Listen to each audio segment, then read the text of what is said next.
Varicose veins కి సరైన చికిత్స కోసం సంప్రదించండి ఎవిస్ హాస్పిటల్. నమస్తే రమ్మగారు. నమస్తే జయ. రమ్మగారు, ప్రతిరోజు పూజ చేసుకునే వాళ్ళం ఉంటాం ఉమ్, అనునిత్యం. అయితే ఆ పూల విషయానికి వచ్చేసరికి Hmm. చాలా మంది ఇప్పుడు మన ఇంట్లో పూలు ఉంటాయి, ఉండకపోతాయి, కొనుక్కుంటారు, కొనుక్కోలేకపోతారు. పక్క దొడ్లు అక్కడ ఇక్కడ ఎక్కడ కనిపిస్తే అక్కడ తీసుకొచ్చేసి మన దేవుడికి ఆ పూలతో పూజ చేస్తారండి. ఇది అసలు ఎంతవరకు కరెక్ట్?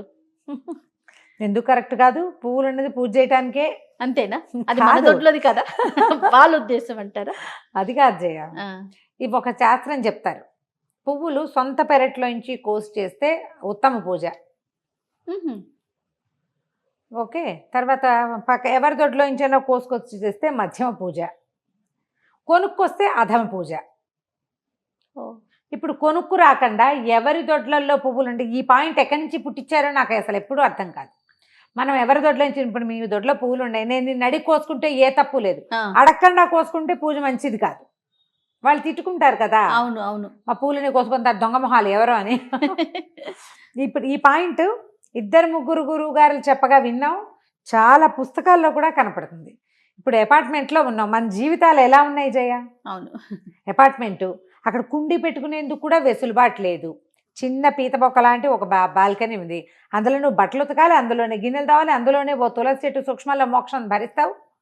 పూజకు సరిపడా కనీసం ఏ తెల్ల పూలో ఎర్ర పూలో పూయాలంటే ఆ మాత్రం చెట్టు ఉండాలా? ఉమ్, మందార పూలు 2 కావాలంటే మందార మహావృక్షం, దాన్ని పెంచాలా? ఎక్కడి నుంచి కోస్తాం పువ్వులు? ఒక బాల్కనీ కొంచెం బాగుంటుంది, అన్ని సీజన్లలోనూ పువ్వులు పూయవు, అవును. ఏమిటి చేయాలి చెప్పు? కొనుక్కోవటం కాదా రమ్మగారు? కొనుక్కోవటం అధమ పూజ అని చెప్పారు గురుగారు. అది నేను ఎట్లా రమ్మగారు? ఆశ్చర్యపోయా. ఇప్పుడు మన శక్తితోటి మనం కొనుక్కునే కదే ఆ. కదా. నేను నా ఓటు కొనుక్కునే పువ్వులకే చేయ. నేను కూడా కొనుక్కోగలిగితే కాసిన పువ్వులు కొనుక్కుంటాం, ఆ, కొనుక్కుని పూజ అంటే చేసుకుంటాం. మొక్కలు పెంచుకోవాలనే ఉద్దేశం అంటే ఆ రోజులకి అనుగుణంగా చెప్పారేమో రమ్మగారు. ఏమో మరి, అంతే. మొక్క పూజకి అని ఒక మొక్కని శ్రద్ధగా నువ్వు పెంచాలి, పువ్వులు పూయించాలి. ఆ పువ్వులు పూయించాలి, ఆ చెట్టు జీవితాన్ని సార్థకం చేయాలి నువ్వు. అప్పుడు ఆ పుణ్యం నీకు వస్తుంది. పాయింట్ అర్థమైందా? పూజ చేయటమే కాకుండా ఒక చెట్టుగా పుట్టినందుకు, దానికి పువ్వు వచ్చినందుకు, దాని జీవితాన్ని సార్థకం చేయటం ఎప్పుడు? భగవంతుడి పాదాల చెంత చేరినప్పుడే దాని జీవితం సార్థకం అవుతుంది, ఆ పుణ్యం నీకు యాడ్ అవుతుంది. అంతే. Catch my point? Yes. అది కాబట్టి నువ్వు చెట్లను పెట్టుకోవాలి. పెట్టుకోలేని పరిస్థితి ఉన్న వాళ్ళ పని ఈ మీ పూజ వేస్ట్ అంటే వాళ్ళు ఏమైపోవాలి? అందుకని పాపం. ఇప్పుడు కాదు రమ్మగారు, నేను కూడా కొనొద్దు కొనొద్దు అని చెప్తే పక్కన వాళ్ళ దొడ్ల మీద పడిపోవటమే కదా. కొనద్దు అంటే కుదరదు, పక్క వాళ్ళ తోటల మీద పడిపోకూడదు. మరి మనం ఎట్లా? వాకింగ్కి వెళ్తామా, ఆ. అలా పువ్వులు కనపడుతుంటాయి. చాలా మంది వాకింగ్ లో పువ్వులు కోసుకొచ్చుకునే వాళ్ళు ఉంటారు, కొల్లలు రమ్మగారు. కొల్లలు కోసుకొచ్చుకుంటారు. నేనైతే నేల మీద రాలిన పారిజాతాలు చూస్తే నాకు ప్రాణం వెంపర్లాడిపోతాయి. అయ్యో పారిజాతాలన్నీ పోతున్నాయే అనిపిస్తుంది. ఆ, ఎవరికైనా అనిపిస్తుంది. ఇప్పుడు అసలు వాకింగే లేదనుకో, బొత్తిగా సంవత్సరం 2-3 ఏళ్ళు అయిపోయింది వాకింగ్ లేదు, ఏం లేదు, ఆ. మార్నింగ్ వాక్ అస్సలు లేదు. ఈ పని చేస్తాం, ఉమ్, ఇది తప్పు అంటే తప్పేం కాదు. ఇది తప్ప అంటే మరీ అంత పెద్ద తప్పేం కాదు. మనం ఏ పువ్వులతోటైనా పూజ చేసుకోవచ్చు.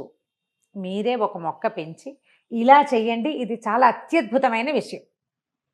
మిగిలింది పనికి మాలిందని మాత్రం అనకూడదు సుమి. కానీ అడిగి కోసుకోవాలి కదా. అడుగు కోసుకోవాలి. అడుగు, పక్కింట్లో అడిగితే వాళ్ళు కోసుకొని ఇస్తారు. ఒక రోజు సరేలే ఏదో అని ముద్దుగా ఓకే అంటారు, రోజు కోసుకొని ఇస్తారా? అదే. మీరు ఇంతకీ ఇది ఏం తేల్చట్లేదు విషయం. తేల్చాను, మొక్కలు పెట్టి పూలు పూయించి వేయించండి, చేసుకోండి పూజ. లేదండి, అవకాశం లేదు. కొనుక్కోండి, అమ్మయ్య, ఓకే. కొనుక్కోండి, కొనుక్కున్న పువ్వులతో పూజ చేయండి. ఉమ్, ఉమ్. ఈ పూజ చేసిన తర్వాత ఏం చేస్తారు అనేది ఒక Yes. క్వశ్చన్. అవునండి. అంతేనా? దేవుడికి ఇప్పుడు ఈ పూలు పెట్టేస్తాం, ఉమ్. మరుసటి రోజు తీసివేయాలి కదా. వాటిని ఎక్కడ వేయాలి రమ్మగారు?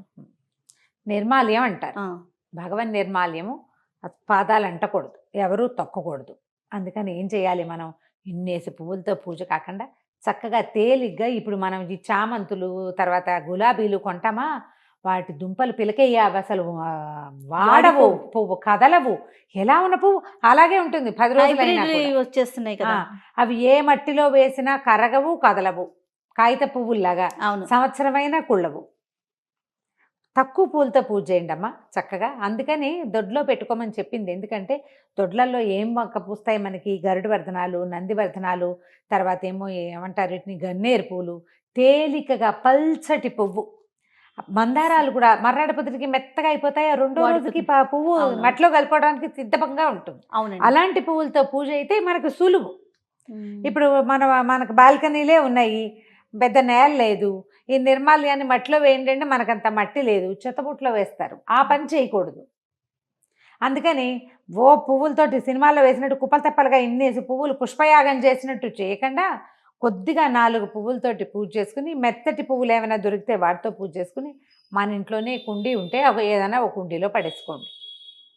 తర్వాత ఈ పూలు కూడా మనము దేవుడి పటాలకి పెట్టేటప్పుడు ఆ. చాలా మంది పైన పెడుతుంటారు రమ్మగారు. నేను ఒకసారి మీతో మాట్లాడుతున్నప్పుడు విన్న కింద పెట్టాలి అన్నట్లు. ఏం కాదంత సిద్ధాంతం ఏం లేదు, కింద పెట్టచ్చు పైన పెట్టచ్చు, ఎక్కడైనా పెట్టుకోవచ్చు. మన వెసులుబాటు చేయ, మన కుదరాలి. ఇది వరకు పాదాల దగ్గర పెట్టాలనే నియమం ఏం లేదా? పెట్టావు, పాదాల దగ్గర పూజించు, శిరస్సు తల మీద పెట్టి అలంకరించచ్చు కదా, అలంకారమేగా. ఉహు. నన్ను కూడా ఎవరో అడిగారు జయ, ఎప్పటికి నాకు నువ్వు అడుగుతుంటే గుర్తొచ్చింది. ఒక వీడియో చేసి పెట్టాము ఫేస్బుక్లో, మా గ్రూప్లో సౌందర్యలహరి శ్లోకాలు ఏవో పెట్టినప్పుడు మా దేవుడిని వీడియో తీస్తూ ఆ శ్లోకం పెట్టాను నేను. దేవుడు పైన పెట్టకూడదు కదండి, మీరు అలా ఎందుకు పెట్టారు అని అడిగారు. క్వశ్చన్లు మాత్రం భలే వస్తాయి జయ, నా ఇష్టం అనుకోరు. ఆ. ఆయన ఎవరో గురుగారు చెప్పారు, మీరు ఆ గురుగారిని ఫాలో అవ్వండి, నేను ఇలా ఫాలో అవుతాను అందామనిపించింది నాకు. అది ఇప్పుడు చెప్తాను జయ.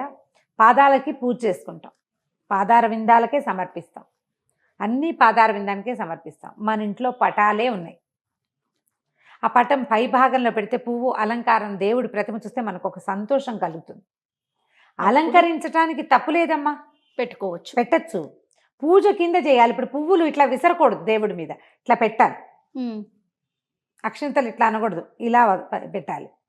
ఈ పైన అలంకారానికి పుష్పాలు చక్కగా పెట్టచ్చు, అందులో ఏం పెద్ద తప్పేం లేదు, అంత భయము లేదు, అంత భయపడక్కర్లేదు. మీరు చూడండి, తమిళనాట కొన్ని దేవి దేవతల విగ్రహాలకి ఆలయాల్లో అమ్మవార్ల శిరస్సు మీద ఆ కదళిత ఫలాలు పెడుతుంటారు, అరటిపళ్ళ అద్దం పెడతారు. ఎందుకు మరి వాళ్ళు పెట్టారే చెప్పు? అవును. పైగా ఈ ప్రశ్నించకూడదు, ప్రధానమైంది. నేను నిన్ను అడిగితే చెప్పు, నువ్వు నాకు ఆ. నేనేం చేశాను నువ్వు అడగకూడదు. దేవి దేవతల విషయం అనుమానం ఉంటే నివృత్తి చేసుకోవచ్చు కానీ ప్రశ్నలు కరెక్ట్ కాదు. ప్రశ్నలు కరెక్ట్ కాదు. మనకి పటమే ఉంది, క్యాలెండర్ పెట్టి పూజ చేసుకునే వాళ్ళు ఎంతమంది ఉన్నారో జయ. అవును. ఇప్పుడు కదా మనకి ఫోటోలు వచ్చినాయి, ఆ క్యాలెండర్ కి నెత్తి మీద ఒక మేకు ఉంటుంది, అక్కడే అక్కడ మందార పువ్వు పెట్టుకుంటారు. ప్రతి వాళ్ళకి ఇట్లా దండ వేయటానికి అవకాశం ఉంటుందా? లేని వాళ్ళు ఏం చేస్తారు? దండ వేసేన్ని పువ్వులు ఉండవు, 2 మందార పువ్వులు ఉన్నాయి, అవి ఆ పైన పెడితే దేవుడి మా ఫోటో మనకి కళగా కనపడుతుంది. మన ఆత్మానుభవం, ఆత్మకి సంతోషమే కదా మనకి. అంతే. దానికి అంత ప్రశ్నించద్దు. మీ ఓపికను బట్టి, మీ వెసులుబాటుని బట్టి లక్షణంగా చేసుకోండి. పూజకి మాత్రం మీరు పువ్వులు ఇలా వేయకూడదు, అది విసిరినట్టు. చక్కగా సమర్పించాలి. ఇప్పుడు సమర్పించండి, పాదాల చెంత పెట్టుకోండి, చక్కగా అక్షింతల పాదాలతో దగ్గర సమర్పించుకోండి, ఈజీ కదా. చిన్న పువ్వులతో పూజ చేసుకుంటే మనకి నిర్మాల్యం డిస్పోజలు సులువు, డస్ట్బిన్లలోనూ అక్కడ పడేయకుండా ఉంటుంది. ఏదైనా మనం మొక్కలు వేసుకోవడానికి లేదా కాస్త మట్టి వేసి పెడితే క్రమంగా అది ఆరిపోతాయి పువ్వులు, నిదానంగా మన మొక్కలకి ఎరువు అవుతుంది, మంచిదే, అంత ఇబ్బంది ఏం లేదు. ఎక్కువ ఇన్ని పువ్వులతో పూజ చేస్తాం, ఈ పువ్వులన్నీ డిస్పోజ్ చేయలేకపోతాం కదా, ఇబ్బంది అయిపోతుంటుంది. ఇవాళ రేపు మనకి ఏంటంటే మొక్కల్లో ఎరువుగా వాడుకోవటం తెలిసింది, అవునవును, ఆ పని చేయండి. కంపోస్ట్ గా పెట్టుకోవచ్చు. దాన్ని పక్కన పెడితే మెల్లిగా ఆ పువ్వులు నిదానంగా ఎవరు తొక్కకుండా కుండీల్లోకే వెళ్తాయి నిదానంగా, పర్వాలా కొంత మటుకు. ఇంకా రమ్మగారు, పలానా దేవుడికి ఈ పువ్వు పెట్టాలి అలాంటి నియమం ఏమైనా ఉంది? ఇప్పుడు అమ్మవార్లకి ఈ కలరు, ఈ రంగులో ఉన్న పుష్పాలను సమర్పించాలి, అలాంటి నియమాలు ఉన్నాయి కదండి? కొన్ని అవి ఇప్పుడు మనకు దొరకటాన్ని బట్టి కదా, దొరికే దాన్ని బట్టి. ఇప్పుడు తులసి దళాలు విష్ణువుకి, మారేడు దళాలు శివుడికి, అమ్మవారికి సువాసన వచ్చే ఏ పువ్వులనైనా చామంతి పువ్వులతో సహా చక్కగా సమర్పించుకోవచ్చు. కనకాంబరాలు అవి వాసన రావు కాబట్టి వాటితో పూజించరు. కనకాంబరాలు, చంద్రకాంతాలు అవి ఏంటంటే, చంద్రకాంతాలు సాయంకాలం పూట కాసేపే ఉంటాయి.